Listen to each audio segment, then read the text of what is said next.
بسم الله الرحمن الرحیم. به آموزش تخصصی کامپیوتر خوش آمدید.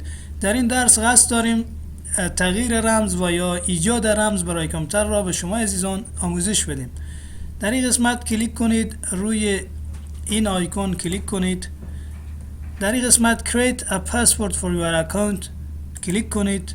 در این قسمت رمز وارد کنید.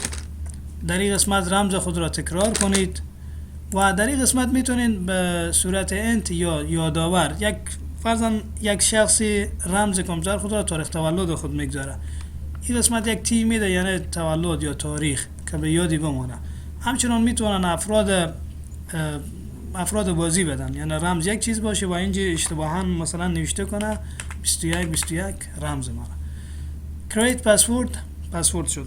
پنجره ال میبینید که کامپیوتر فعلا رمز و رمز رو در این قسمت وارد میکنید، دوباره باز میشه.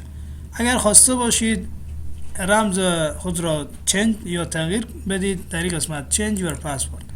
رمز اولی، رمز جدید و همچنان تکرار رمز جدید و حرف یا عددی به عنوان یادآور در این قسمت وارد میکنید. change password.